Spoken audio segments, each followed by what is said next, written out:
Hi there, Lindsay here, the Frugal Crafter. Today we're going to do a mixed media painting on watercolor canvas. And the fun thing about watercolor canvas is that you can throw a lot of your products at it, and then when you're done, you can hang it on the wall without matting and framing and all of that. Or if you're used to doing art journal pages in art journals, but you want to make something you can hang on the wall, you can use the same techniques you would in your sketchbook or art journal and have it on a more permanent substrate. So I'm starting off by adding some watercolor on the back of this watercolor canvas. Then I'm adding some watercolor pigment powders, and these are by the Colorology, which are 40% off right now at Craft Stash. So it's a great time to try those out if you want to. They're generally around $6 or $7 a pot, but they're on sale for like $3.50 or something. And they're very similar to Brush Show or Ken Oliver Color Burst, so if you already have those, go ahead and use those. They're going to be about the same. If you're looking for a budget alternative, I have used tie-dye powder before, and it's quite similar, but sometimes it doesn't. Some of these powders have interesting color combinations that once you add the water, they do cool stuff. And obviously, if you just have watercolor, go ahead and just use watercolor, and you could spatter on some other colors to give you a similar effect. This is messy. The watercolor powders do tend to float around in the air, and you'll wipe down your table afterwards and find bits of color that you didn't even see. So if you're doing this on your kitchen table, I highly recommend you open up a trash bag or put some paper down or something, because it's probably going to get everywhere, and it might not be something you want to use if you're crafting on the kitchen table, but it is a really fun product, and it does kind of open up your creativity and gives you some interesting effects. Now I'm throwing some stencils I made out of hot glue, and I'll put that tutorial in the video description. Very cheap and easy to make those, and they last. I made these like 10 years ago. And I'm putting some saran wrap into little areas that are not covered by the stencil. Now this is going to trap the paint, and see, when I remove the stencil, oh, look at that cool effect that we get. It like pushes the pigment to the outside of the stencil and just gives you this really interesting look. Now I'm actually working on a video where I took the stencils where they were all dirty and watercolory and threw them on a gel plate and sprayed them with water and sprays and alcohol, and I'm gonna do prints with those. So if you're interested in that video, let me know, and keep your eyes peeled, because hopefully I did take video as I was doing that, and the prints came out pretty cool. So let me know if you're interested in that. So because I'm on the watercolor canvas, I can actually wipe away this watercolor and kind of carve into it basically with water and watercolor pencils. And I like to use watercolor pencils for sketching on the watercolor canvas because I can wash it away if I don't like it, but it grabs the tooth of the canvas really well. So any brand is fine. I just had some Spectrum Noir ones. For whatever reason, I really like the Spectrum Noir Aqua Blend pencils, and they just always stay. I have them out on my table, I think because they're not too expensive. I'm not worried about using them up. They sharpen well, they perform well, they're nice and vibrant. They're a good product. I hope they still make them. I'm not sure if they do or not, but any watercolor pencils you have are absolutely fine for this. And now I'm going back in with the watercolor paints, and I'm using colors that are kind of similar. They're not too far off. So I'm using some purple to go in, even though purple isn't what I've used so far, it's next to that magenta color that I used, right? Rather than using blue or green or anything super off that would make a mud, I'm trying to stay kind of nearby the colors I've used on the color wheel. So if you look at the color wheel, kind of look at your color friends. If you use colors that are near each other, you're not going to make mud. So it's a kind of a safe way to be able to build some stuff up without worrying about things going muddy on you, especially when you're using a lot of different products. Now, something that I recently discovered towards the end of this year, beginning of this year, were tempera paint sticks. And they're very similar to gel crayons or gelatos or water-soluble pastels, but they dry. So I knew that if I put the face in and put some details in with these paint sticks, when they dried, I could paint over them and they weren't going to dissolve. So that was kind of nice. It's almost like you using acrylic paint. And I know that Crayola has released some acrylic paint sticks that seem quite similar. I haven't used them, but I do like the Set by Quick sticks that I found on Blick because there's so many colors. And then I grabbed out these pasta pens or markers. I don't know what you call them there, but they're a very similar material inside a fine tip not fine tip, but they're a square pastel, and they're refillable and everything. It was kind of neat. A friend of mine got these for me in Japan. Thanks, Michelle. And I thought they'd be kind of nice for doing some details and some shading with, which they were. They're a little more transparent than the Temper Sticks and a little greasier feeling, but they were compatible. And then I grabbed these Jane Davenport, I think they're called color sticks, but they're no longer being made. I think the factory that she had them made at burnt down. So unfortunately, they're no longer around, but any gel crayon is going to be very similar.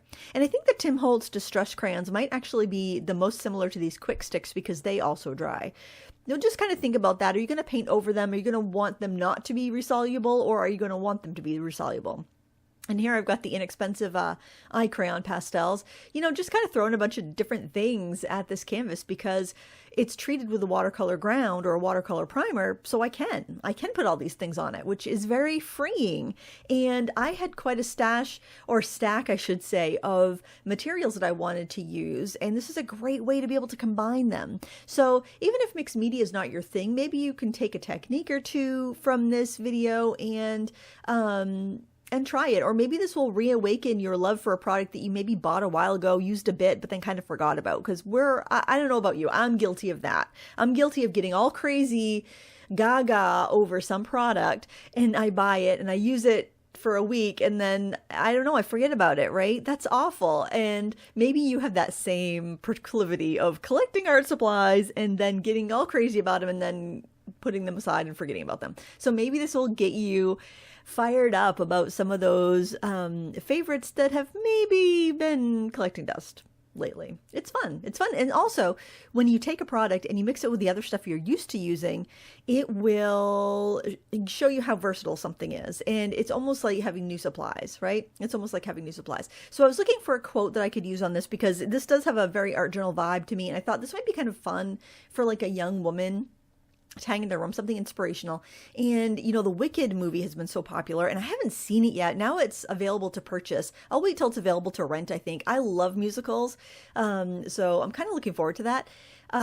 So I took a quote from The Wizard of Oz, and it's the quote from Glinda saying, "You always had the power," or "You had the power all along." I had to look it up because I couldn't remember exactly how it went, and now that I'm recording this, it's though some fumes have done those brain cells in the craft room, I think. But I thought at first I wanted to collage with some gel prints. So this is how this whole thing started.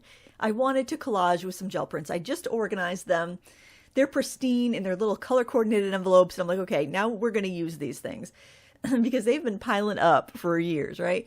So I'm using a alcohol marker because I know that won't dissolve to write the quote on this deli paper that I gel printed with some heart-shaped bubble wrap. And I thought that would look really great. And I'm writing in my best cursive. And my hopes is that the deli paper will go translucent and the acrylic paint that I printed with, the kind of teals, will show up. And then I'll have these kind of like floating words with the alcohol markers. And it looked all right. You'll see as I adhere it down, the deli paper does go more translucent, but it doesn't go completely transparent. So I don't know. It didn't have the kind of oomph that I wanted with it. But anyway, I'm using an old catalog. I like to save an old catalog so I can tear pages out and use them for gluing, because the printing, for some reason, that glossy printing doesn't transfer. It is easy to peel up the thin papers that I'm applying glue to if they get kind of stuck, and then I can throw that sheet away. Our town doesn't do recycling, unfortunately, so I might as well give these catalogs a new use. And one of these Uline catalogs, I don't know, it has hundreds of pages, so I can really get a lot of use out of this. I could use like an old Blick catalog too. So before you toss something, ask yourself, is it something you could actually get use out of? Maybe you can, and that's great. If you can't and your town does recycling, that's great, do that. But we don't, so I try to reuse any sort of thing like that I can. So there you can see those papers glued down. They're not completely translucent. I'm not sure how I'm going to integrate those. As they are right there, I can read the text or my cursive, but I don't know what I think about that yet. So I'm moving on to another element. And this is a product that I just bought. It's the Wax Effects paint by Deco Art. And I was worried about having them shipped to my house because it's winter and they're an acrylic based product. So I contacted Deco Art, and they got right back to me. I used their contact form. They didn't know I have a YouTube channel or anything, and they said it can absolutely be shipped during the winter and freezing won't affect it. So I was really happy to hear that. Of course, I wouldn't go out of my way to freeze it and refreeze it just to see, but you know, in transit, it was totally fine. Everything was nice and smooth. Do not heat dry your Wax Effects paint unless you want it to discolor and bubble, which I thought would be kind of a fun choice, but it's not recommended. You should not speed dry the Wax Effects paint, but I just was curious. But anyways, I was really impressed with their customer service, and they had a deal, and I'm not sure if it's still going on now or not. Who knows by the time you're seeing this video, but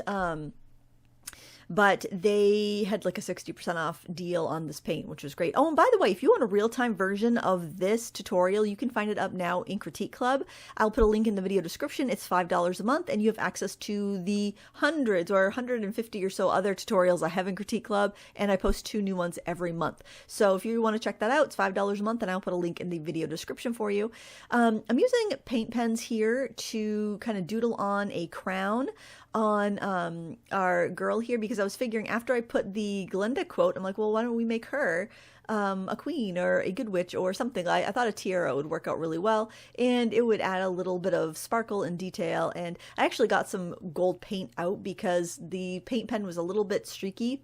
And I'm using the Artex paint pens here, the 3mm tip, and they come with a really nice little storage box, which I like. And I'm kind of adding some frames around the words, and I do like that. But as we go along, my words get less and less legible, and sometimes that's a cool effect. Like if you want to put like a meaning on your art journal page or on your canvas, but you don't necessarily want it to be that readable, you can do that and then kind of obscure it as you go. But I did want the quote to be readable here, so I will go back and do something else to those. But yeah, I'm just kind of adding little bits, little touches of marker here and there, adding highlights and blush to the cheeks and details, and kind of not really knowing where I want to go. Honestly, my imagination needs some honing, and you can definitely train your imagination and your observation to kind of store more images. So, and I always think back to this the story I heard about Degas, who, when teaching his students how to draw figures, he would take them to he had a studio above a ballet studio, and he would go downstairs, take his students downstairs and say, okay, we're going to go upstairs, we're going to draw these ballerinas, but you need to memorize them. So the students would look at the ballerinas, memorize them, go upstairs to the studio, and then draw. And so you have to look at things thinking, okay, I'm going to want to draw that in the future. So my faces tend to be very generic unless I'm looking at a face, probably because they tend to be generic white girl faces, because I have 2 daughters. I have a son too. But you tend to draw what you know, and you're looking in the mirror. So I think you probably tend to, they say, there's a saying that says every painting is a self-portrait. Not that I look like this young beauty, but I think there's some truth to that, right? Because that's what we're familiar with. That's what we know. So you can definitely train your observation skills so that, like, when you're walking and you see some wildflowers on the side of the road, I will often take a photo with my phone at things like that. But you can also train your eyes to just like really record that information. Kind of like if you ever watch the show Sherlock and you hear like him observing like how many steps there were up to this or that, or he just observes everything. Everybody looks, but not everybody sees or observes. So you can train yourself to do that. And I get really out of the habit because we can find reference images so easily online, right? It's just kind of a good thing. And also working from imagination, it's one of those things you've got to do that once in a while. If you want to hone those skills, you have to actually work from your imagination. So while I always feel a little disappointed on my artwork that I do from imagination, it is fun, and it really pushes me out of the box or out of my comfort zone. So dealing with this issue where I don't like the text, so some of it's translucent, some of it's opaque, some of it's mostly hard to read. I just wasn't really happy with it. So I took another gel print that I wanted to use, and I printed out the quote using an acrylic paint pen, which is a little bit more bold. And then I used the matte medium to glue it down. And the matte medium is, it's kind of like what the binder of acrylic paint is. And if you don't have these Wax Effects paints, I just want to mention this. if you have some acrylic matte or acrylic gloss medium, mix that with your acrylic paint, just a little bit of the acrylic paint if you want that wax effects look, because it's very translucent.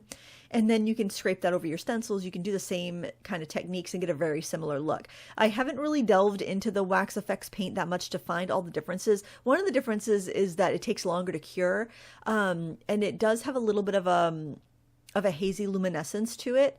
But I think you could buy the neutral color, which is almost just like the medium, and you can mix it with, like, tint it with your acrylic paints and get a very similar look. But if I'm going to review it, I wanted to get a good variety of colors, and with a sale, because it's normally like about $10. So with the sale, I'm like, why not? I'm going to buy a few different colors, see what I think, and really play with it, and then see if it's worth your money or not. So there you can see I sealed down stuff with my finger and the matte medium. I wanted to seal down the watercolor crayon areas so that if I did decide to varnish it, it wasn't going to smear on me. So I wanted to hit any area that I thought was going to be an issue. And I am adding a little bit of sparkliness to the gems. I'm going to have to put some layers of different colors of, like, the reds on the ruby, like the red, black, and like a lighter red. The same thing with the blues and the emeralds there, just to get a variety of colors so I can get that kind of sparkly look.